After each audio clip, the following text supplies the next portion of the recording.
Bienvenidos a Biblia y Esperanza.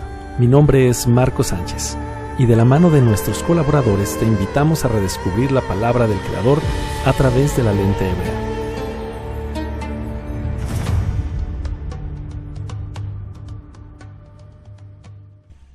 Shalom, shalom a todos. Una vez más les saludamos en este nuevo episodio del podcast para Biblia y Esperanza. ¿Cómo estás en este día? Muy contenta y agradecida con el Padre Celestial por esta maravillosa oportunidad que nos da de tener este espacio para hablar de su palabra. Amén, amén, amén. Y estamos en tiempos interesantes, en tiempos muy bonitos, porque todos sabemos que según las fiestas del Eterno, pues bueno, estamos metidos y empezando las fiestas de primavera. Pero bueno, el tema del día de hoy es un tema bastante interesante que, dadas las fiestas, debería importarnos a todos, ¿cierto? Así es. ¿Cuál es el título que vamos a tratar el día de hoy? Es más bien una pregunta. ¿Realmente importa lo que comemos? Esa es una pregunta interesante. La verdad es que muchas de las personas que leen la Escritura, francamente, no se ponen a pensar en si realmente importa lo que comemos o lo que comen. Y es cuando empiezas a entrar en el conocimiento de que los mandamientos siguen vigentes, de que la Torá es algo que debemos observar, de que el Mesías es la Torá, etcétera, etcétera, es que te das cuenta que sí, ¿cierto? Así es. A mí me llama mucho la atención una máxima que escuché y dice: hagan de su mesa no un comedero, sino un altar. Y creo que está muy acorde con lo que nos dice Corintios, donde dice: así que sea que coman o beban o cualquier otra cosa que hagan, háganlo todo para la gloria del Eterno. Amén.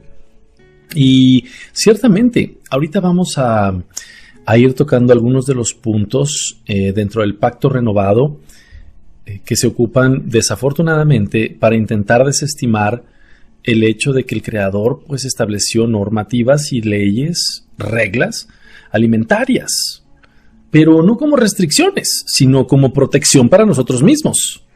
Y es que es impresionante lo que vemos, porque justamente por allí en el principio a Adán y a Java se les da mandamiento justamente acerca de lo que iban a comer. Y siempre decimos como: sí, estaba prohibido comer del árbol del bien y del mal, pero el mandamiento en realidad lo que dice es: puedes comer todo lo que quieras de los árboles del jardín. O sea, el primer mandamiento es que comas de todo lo que hay dispuesto. Hay una gran variedad de exuberante, maravilloso, en estado de perfección. Estábamos en el jardín del Edén. Agradable a la vista y al olfato. Y solo la segunda parte era agradable, era más que agradable, era maravilloso, extraordinario, era algo que ni siquiera creo que podemos llegar a imaginar. Estoy de acuerdo contigo. Pero la segunda parte del mandamiento dice: pero no comerás del árbol de la ciencia del bien y del mal. El día que comas de él, ten la seguridad que morirás. Eso nos lo dice allí en el principio, en Bereshit, en Génesis 2:16. ¿Y qué pasa? Viene, ¿quién? El adversario, el enemigo, y dice: eso es mentira, no morirán. El Eterno bien sabe que cuando ustedes coman del fruto de ese árbol, serán iguales al Eterno y podrán conocer el bien y el mal. Y entonces es la misma mentira que ese adversario, que ese enemigo, ha dejado a través de la historia de la humanidad, haciendo pensar que el Creador es un mentiroso, o que como que divaga o se equivoca, porque es como la misma idea que le vendió a Adán y Java, por la que comienza todo el de infortunio del pecado y de la muerte, que ahora vamos a hablar justamente de la comida. Así es, y lo más tremendo de todo esto es que claramente la Torá vemos referido tanto en Levítico 11 como en Deuteronomio 14 las reglas alimentarias que el Todopoderoso dejó, y Él las dejó como el Creador, es el manual del que creó todo, de modo que deberíamos prestarle especial atención a lo que nos metemos a la boca para comerlo. Incluso desde antes, desde Bereshit, desde el principio, en Génesis 7, nos está hablando acerca de los animales que estaban. En una de estas versiones dice exactamente así: todos los animales y aves que acepto como ofrenda, llévate contigo 7 parejas, es decir, 7 machos y 7 hembras para que sigan viviendo en la tierra. De los animales que no acepto como ofrenda, llévate solo una pareja. Ah, me estás hablando de la historia de Noah. De la historia de Noah. Allí ya había distinción entre animales puros e impuros según la versión de la escritura que nos estás mostrando. Sí. Así es. Y esas 2 palabras son las que, de hecho, característicamente se usan a lo largo de la misma Torá en diferentes puntos. ¿Qué cosa? Los animales puros y los animales impuros, o como en este caso lo mencionaste, aceptos como ofrenda o no aceptos como ofrenda, ¿verdad? Ahora, importante, en términos alimenticios, que es en lo que nos vamos a centrar el día de hoy, característicamente el Creador nos habla de 7 grandes grupos o 7 grupos centrales en los cuales se encuentra toda esta segmentación, ¿verdad? De cuáles sí y cuáles no. Recordemos, el primer grupo, los cuadrúpedos que no andan sobre sus garras. El segundo grupo, los animales acuáticos.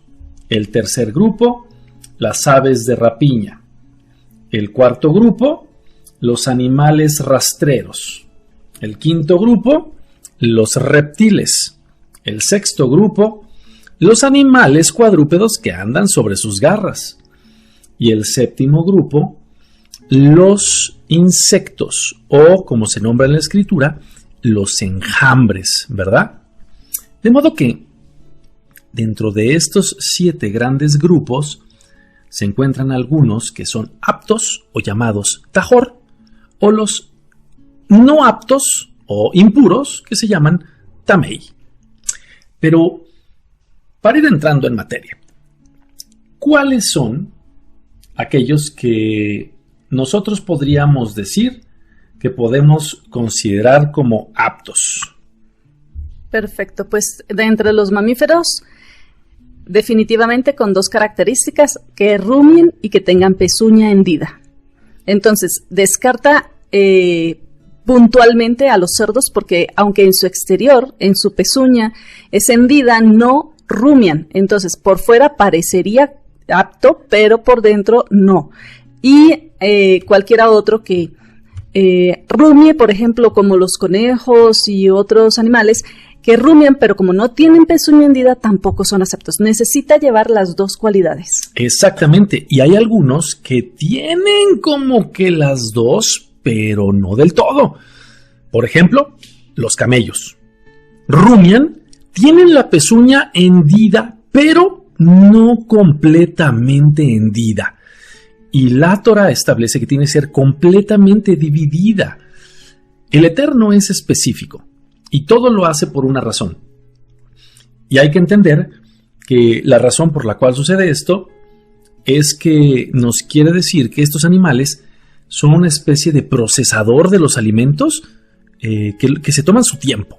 Y eso es bueno para nosotros. Es decir, en el caso, por ejemplo, de las vacas, pues tienen 4 estómagos, pasa el alimento, se procesa.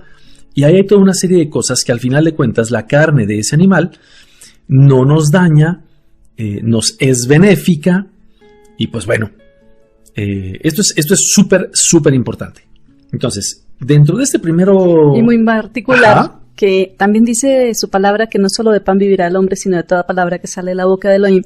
Y a nosotros se nos pide justamente rumiar, es masticar, procesar, pensar, escudriñar, analizar, estudiar su palabra. No simplemente ingerir y llenarse de conocimiento, sino de adquirir la esencia de esa Torá, que sabemos que la palabra es viva y eficaz para nuestra propia vida. Y a mí me gusta mucho algo que mencionaste hace ratito. Hacer de la mesa un altar. Hay que entender que la santidad tenemos que llevarla a nuestra mesa.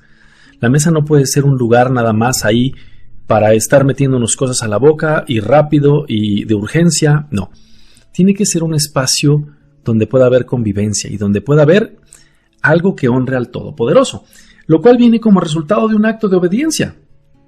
Cuando nosotros observamos las reglas que establece el Creador y mismas que ahorita iremos comentando con más detalle, nos van a llevar a tener no solo una salud espiritual por obedecerle, sino también una salud física.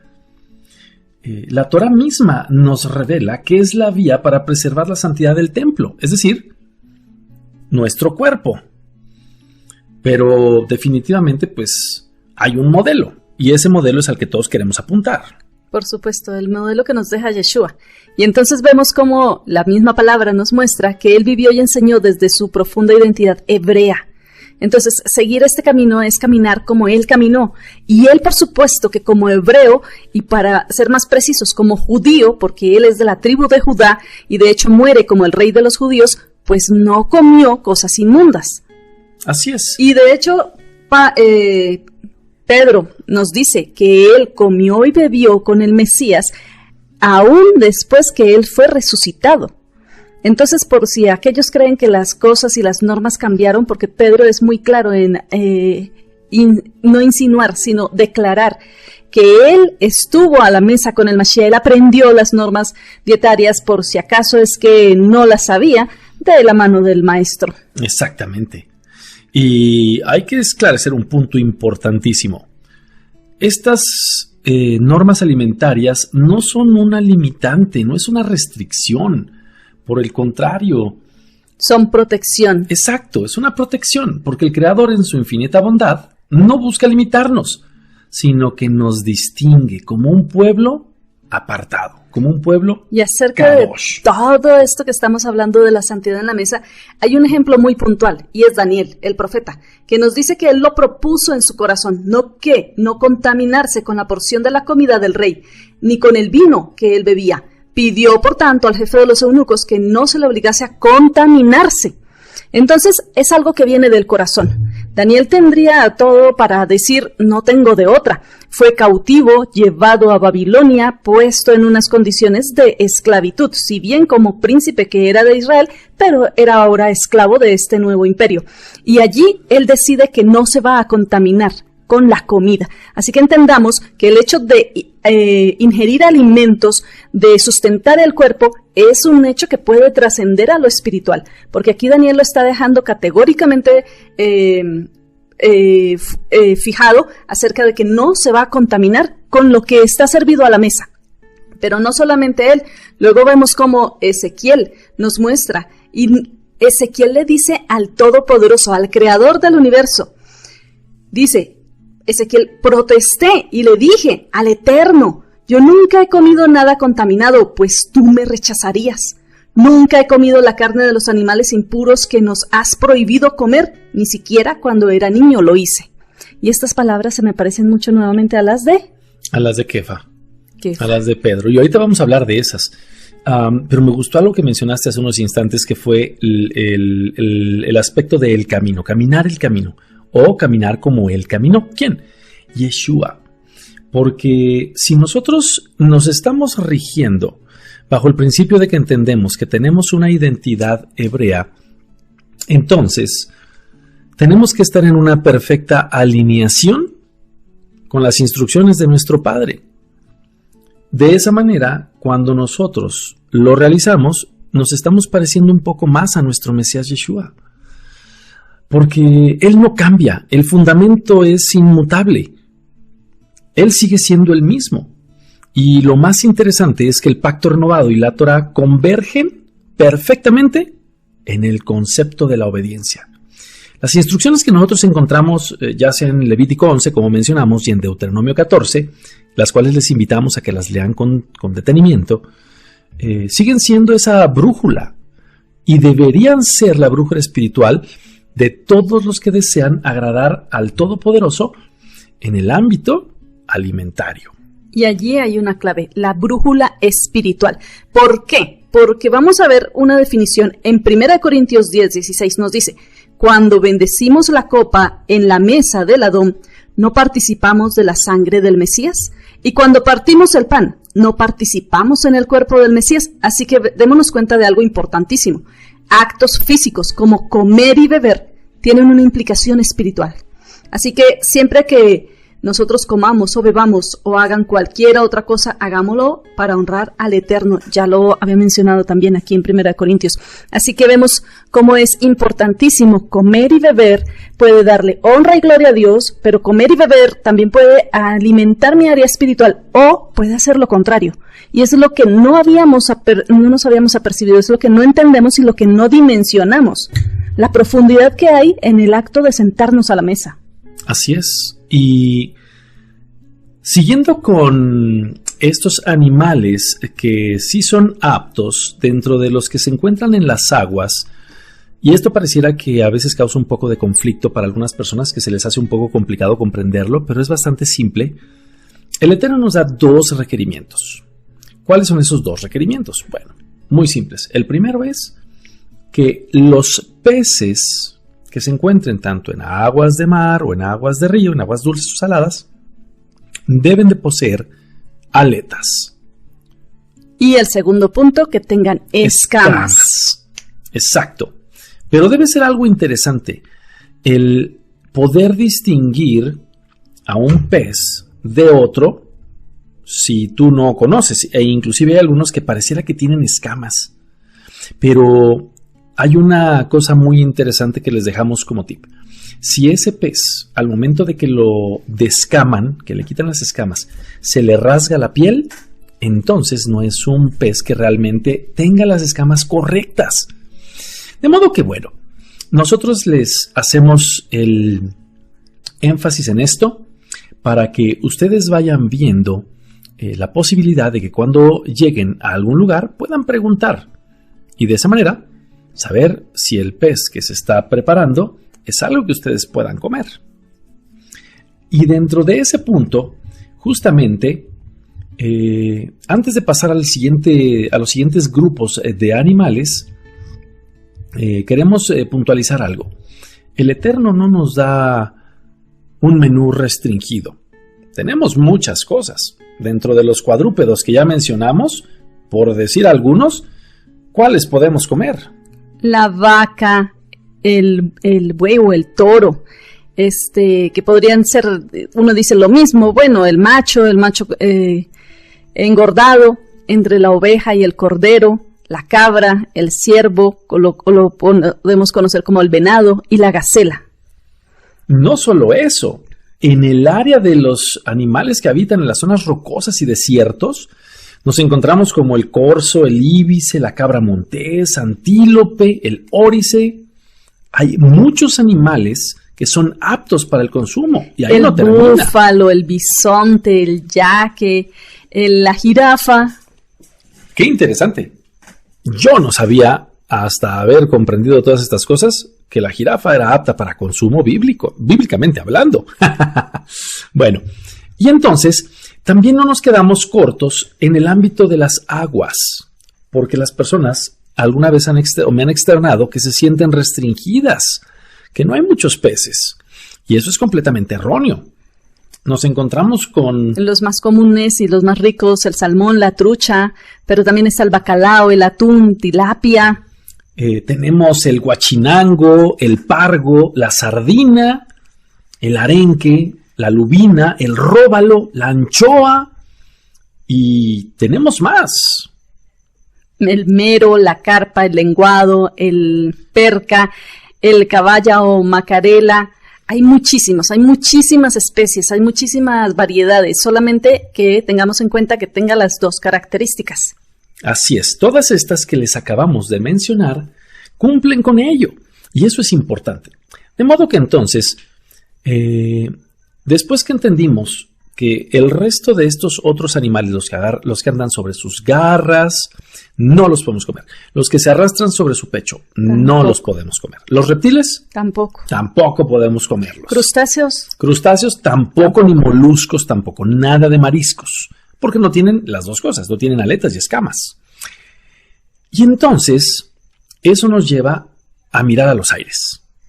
En los aires, pues curiosamente, el Todopoderoso no nos otorga una lista específica, de características, me leíste la mente, sino que nos da una lista de animales dentro de esta lista de animales podemos destacar algunas características que se repiten y que es interesante percatarnos de ellas para distinguirlas.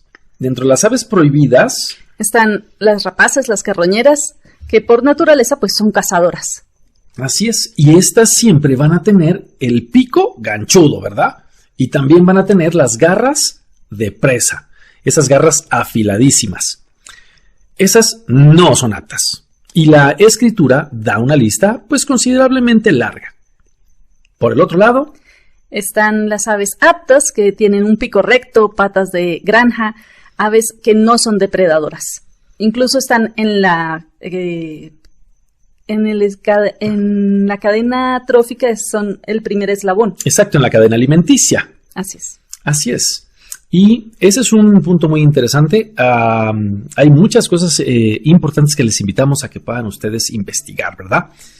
Dentro de esta serie de animales encontramos al pollo, al pavo, la gallina de Guinea. En Colombia se le conoce como gallineta.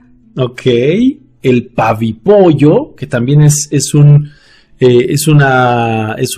especie muy peculiar. La paloma, la tórtola, la codorniz, aquellos que tengan muchos lujos, el faisán. El gorrión. También podemos encontrar el pato y el ganso o el ánade real, ¿verdad? Que están dentro de esta misma familia. Y curiosamente también el pavo real. Ahora, es importante darnos cuenta que el Eterno nos da una serie de opciones que la verdad no son pocas. Y entonces, eso nos lleva al último grupo alimentario del cual sí podemos echarle el diente. Entre los insectos solo hay algunos y tienen una cualidad específica. Deben poseer alas y coyunturas para saltar. Así es. Según lo que establece la escritura, nos pide que tengan esas 4 patas delanteras y las 2 de atrás, que les permitan, como bien dijiste, impulsarse, ¿verdad? Saltar. Así que, igualmente, dentro de estas tenemos muchas especies de langostas, grillos y saltamontes. Vamos a mencionar algunas de ellas, como la langosta migratoria, que esa es la más común y es la que incluso se lista en las plagas o en los golpes que aparecen en Egipto y se le conoce como arbe. Hay otras tantas más. Hay langostas regionales, hay langosta italiana, están los grillos, y hay diferentes especies, solá, margol, agap y muchas más. De modo que hasta en las langostas tenemos variedad. Y para que quede claro, a esto era que se referían cuando dice que Yohanan el Inmersor, Juan el Bautista, comía langostas, no a que comía crustáceos. No comía crustáceos, comía, vamos a decirlo de una manera simplista, saltamontes grandotes, ¿ok? Langostas. Bueno, si nosotros entendemos esto, nos damos cuenta que el Creador no simplemente se puso a esparcir reglas al azar. La Torá nos enseña que observar todas estas distinciones físicas en la naturaleza va entrenando nuestros ojos, no solo los físicos, sino también los espirituales, para poder discernir entre lo sagrado y lo profano, ¿verdad? No solo en el área alimentaria, sino en todas las áreas de nuestra vida. Así que, en este aspecto, nos damos cuenta que el Creador nos dio un menú bien vasto. Y una instrucción precisa. En 2 Corintios nos dice, limpiémonos de todo lo que pueda contaminar nuestro cuerpo. No creamos que es ajeno a las instrucciones del Todopoderoso, que no le importa, que podemos ingerir cualquier cosa y no va a contaminar. No, sí.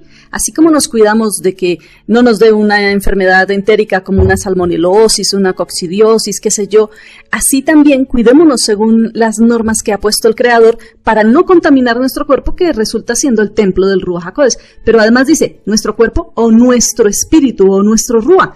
Así que no creamos que somos muy espirituales si no seguimos las instrucciones en cosas más prácticas como las de la comida, en la voz y la instrucción del Todopoderoso. Así es.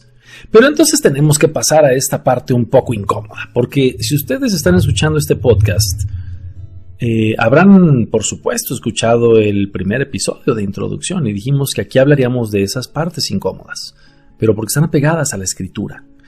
Y una de ellas es la tergiversación del capítulo 7 de la Besorá o las Buenas Nuevas de Marcos, en donde se establece que Yeshua declaró limpios todos los alimentos, ¿verdad?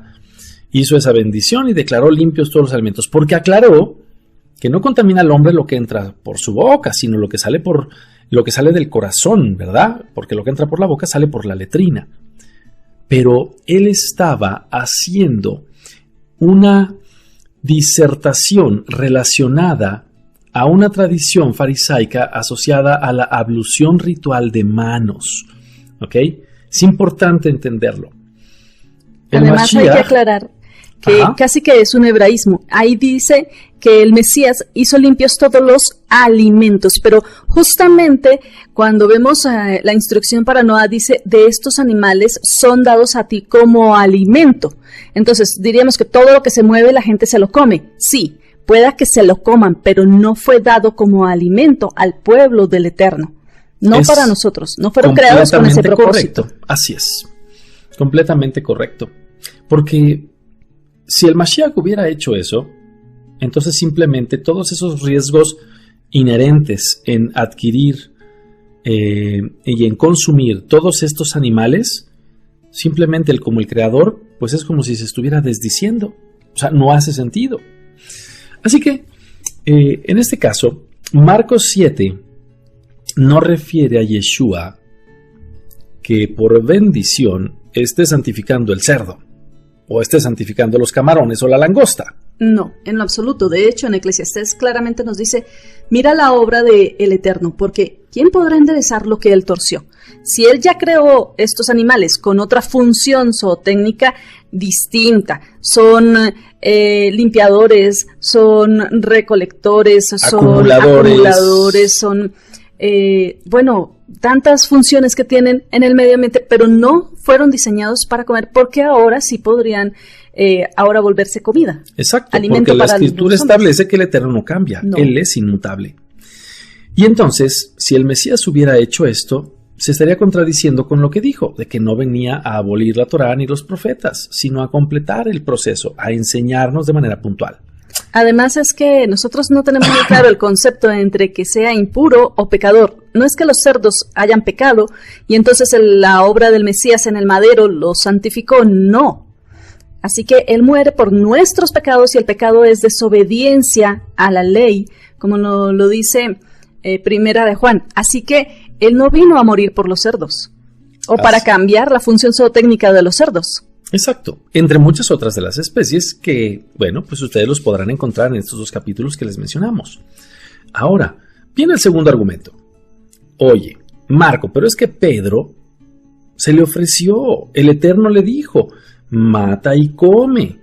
Ya habían reptiles y había toda clase de animales. Todo, en ese lienzo, ¿verdad? Que iba bajando.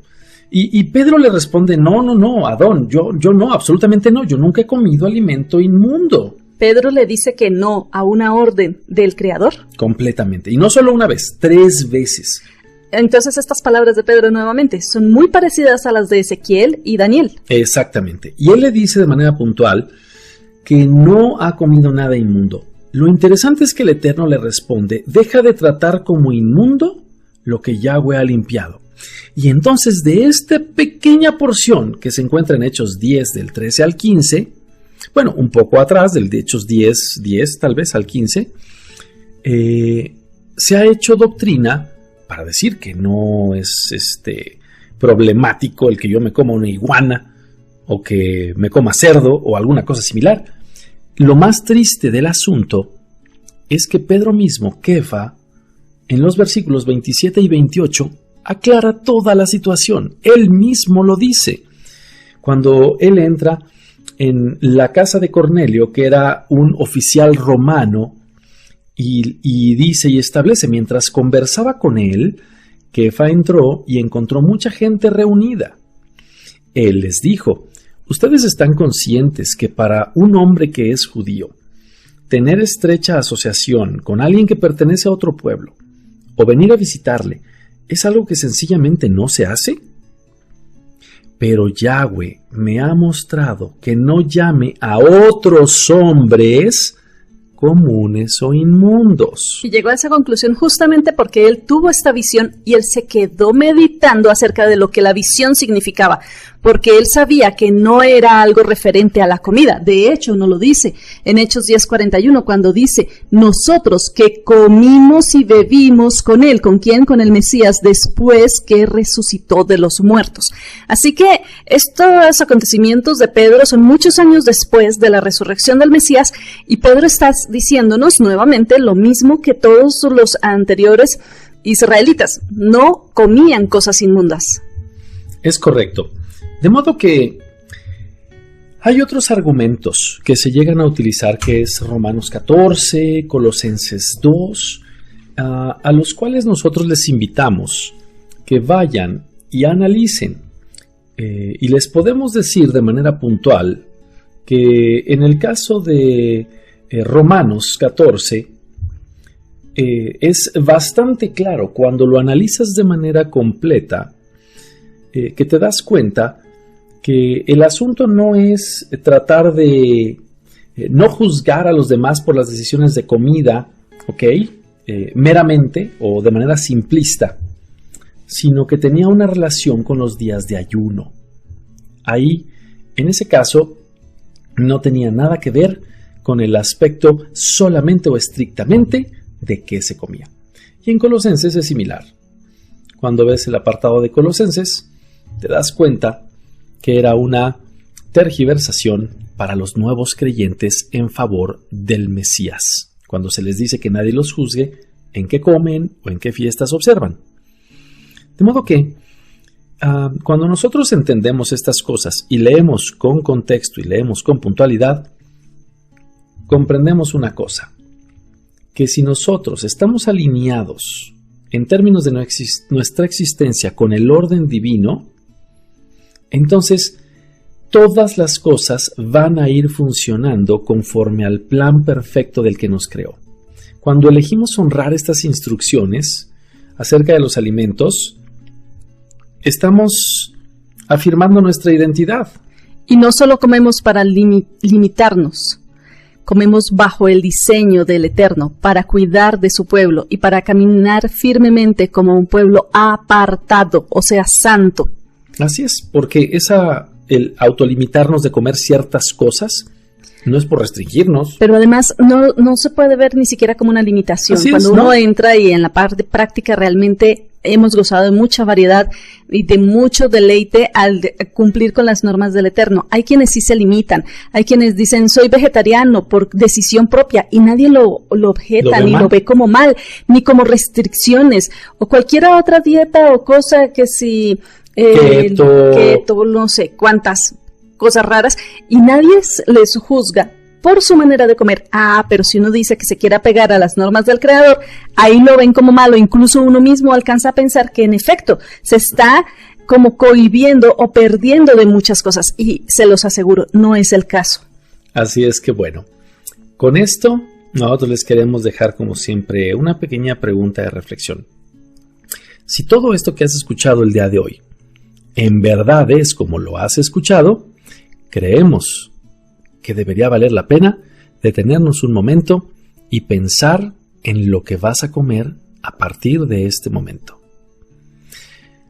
Los dejamos de la manera en la que estamos acostumbrados y les deseamos que tengan un excelente día y nos vemos en el siguiente episodio de este bonito podcast. Shalom, shalom.